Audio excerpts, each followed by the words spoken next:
thank every one of you who helped out last week on Thursday night for the vacation trip, which is very much a great weekend together. And I know Miss Reverend Wayne Young, every one of you, I'm glad he was able to share. We are beginning to approach the end of our journey with Elijah. Today's story takes place just after that big contest on Mount Carmel. Now, that was read several weeks ago in our series because we've been hopping around a bit in the bigger story of Elijah as it's presented chronologically in the Bible.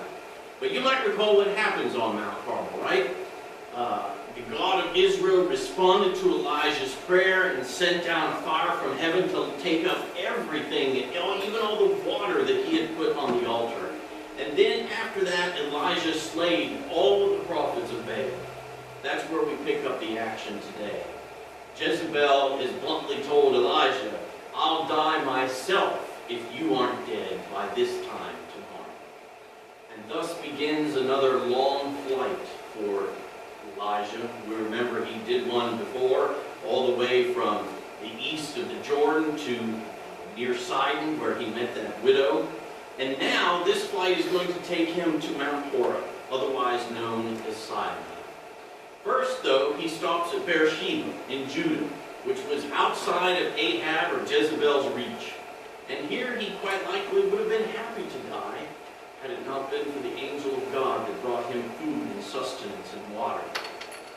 And of course we know this isn't his first close encounter with death, is it? He'd already witnessed near-death conditions with that widow in Sidon, but now it was directed toward him. It was one of those moments when he felt like he just didn't have purpose to go on. Now, God doesn't seem to believe in retirement, no matter how often and dedicated we are to the idea. Even when things are very threatening, even though we are ready to hang it up, Elijah asked the Lord to free him from the chaos and the pain of life. Death seemed to be to him the better alternative under his circumstances. And that's when the Lord sent him an angel to comfort him. The angel fed him cake, gave him water to drink, and this, he says, gave him the strength to go on for 40 days and 40 nights. That must have been some meal, to continue on for 40 days and 40 nights. And it was after all of this transpired that the Lord finally called to him to come to the holy mountain and speak, and God would speak to him. And I like what Dawn Cheshire was saying in her blog about this passage I read this week. She says these words, and I quote her, she says, "In this story, I want to suggest that Jezebel represents the loud, crashing forces of chaos, brokenness, injustice, and evil that are all around us. She sees no wrongdoing in taking a man's land," remember the story of Naboth's vineyard, "arranging for someone's death, murdering Naboth, or threatening a prophet, as she's done here with Elijah. And if the stories in the Bible represent the cold, hard truth for all generations, it seems that evil has always been loose in this world.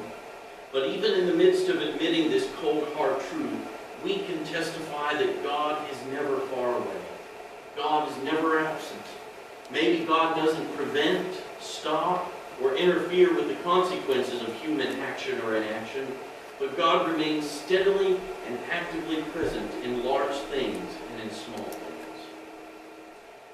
That's the end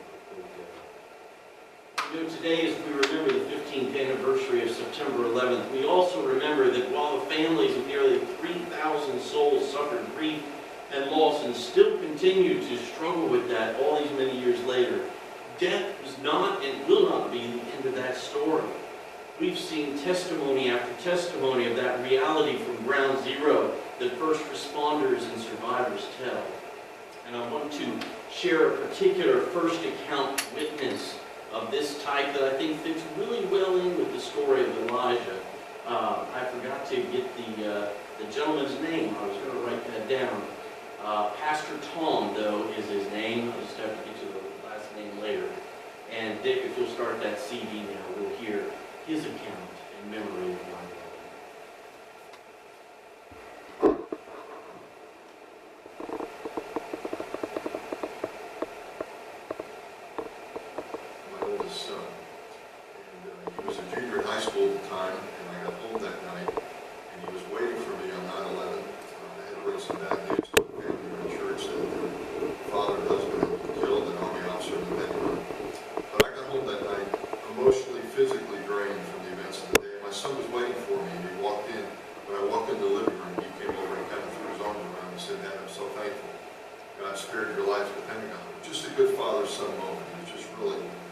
telling me how much he was thankful that God had spared my life. He said, Dad, I don't know when I would do that. And then he just dropped his arms and took a couple of steps back. And he kind of was looking at me up and down. I could see some words were coming to his mouth, but couldn't get them out. Then he looked at me and said, Dad, for some reason God spared your life today. I don't understand it. He said, Dad, let me ask you a question. What are you going to do with the rest of your life? And he left me standing there. He went up to bed. I could hardly move. You know, that day, 19 terrorists and hijackers had planned for months, maybe years, millions of dollars to come and try to kill people like me. I had friends that had died. I had seen some tragic things. But the thing that kept me awake all night was my son's question. That's what I thought about all night. Dad, what are you going to do with the rest of your life? And again, what man meant for evil, I believe that God meant for good. And that was a real catalyst for me to think, what's next post-military for me? The only thing I can figure that God wanted me to do is be in full-time ministry, serving Him, bringing the good news of the gospel. So I've answered my son's question. This is what I'm doing with the rest of my life. That's courtesy of the audience. We focus on the faith yes, on Friday. I have a chance to want to listen more to the other testimonies that they have. I encourage you to check it out. Elijah was fairly certain that God didn't have anything more for him. And we know that's not a good place. If we've ever been there, if we've known others who have been there, it's not a good place at all. Many people find themselves in that place either because of sometimes deep regret or a terrifying fear. Often it can be due to mental illness that can't be blamed on any one particular event or situation. And I cannot begin to imagine the number of people who felt that way after September 11, 2001. It's so easy to get stuck, like Elijah. Just rather want to stay inside the cave. Let the storms, let the earthquake, let the fires happen. Just let me stay in my cave because it's fine for me. But no, God wasn't done with Elijah. He isn't done with any of us either. And if you find yourself in that place today, know that God still has a call for you.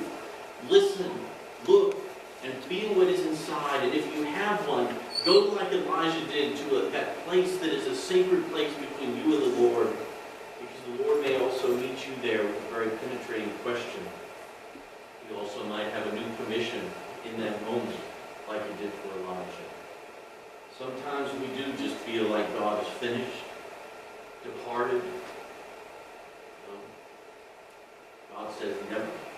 He pursues us to the ends of the earth if needed, to remind us of His love, to remind us of His purpose for us, to send us to a world that desperately needs our calling and His love.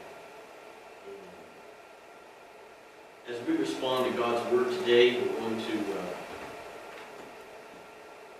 take our hymnal, and I invite you to turn to number 140, Great is Thy Faithfulness. And today